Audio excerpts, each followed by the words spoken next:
News Alert. And Everywhere at 5 begins with breaking news and more than 100 people without a home or any of their belongings after a fire at a local apartment building. And since that fire broke out around 2 yesterday afternoon, tenants have been forced to stay outside. Katie Wilson spent the day in East Cleveland speaking to those affected. She's live with more. And Katie, some people say their pets are still in the building.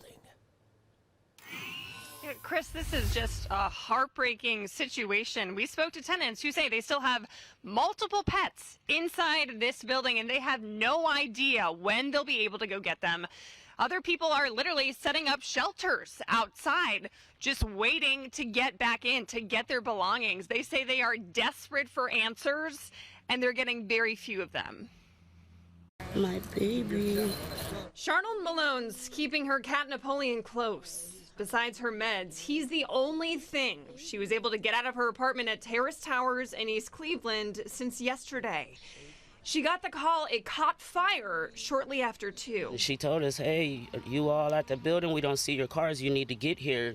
You know, there's a fire and they're shutting down the building. Charnold and her husband, Frederick, stopped by the building today to try to get their things back.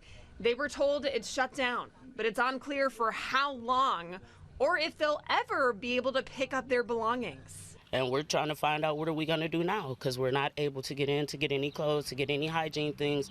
Like, what are we supposed to do? Who has money to go rebuy things that they already have? It's a problem more than 100 displaced tenants have. You slept on the bench outside? Yeah, I slept outside. Others don't even have a place to stay. That's where Pastor Dolly Finney comes in from Omega Baptist Church. On top of this emergency Red Cross shelter, the church is putting up displaced families in hotel rooms across the city, as well as providing food and resources. We wanted to make sure we could do as much as we can, but we're an urban church, so we are limited in our funding. But my congregation is generous and would do anything. So right now we're providing these 2 nights. After that, I'm not sure what'll happen. Neither do any of these families trying to plan for what's next. The Malones say they haven't heard anything from Terrace Towers. We called ourselves and got this standard message. If you need routine maintenance service, or if you would like to leave a message for our office staff. They say they're hoping for answers before it's convenient for building management and before their resources run out. Omega Baptist Church says it's been working hand in hand with city council members to help out these tenants, but they say they have not heard a word from the mayor. We have also reached out to him. We have not had any luck getting in touch with him.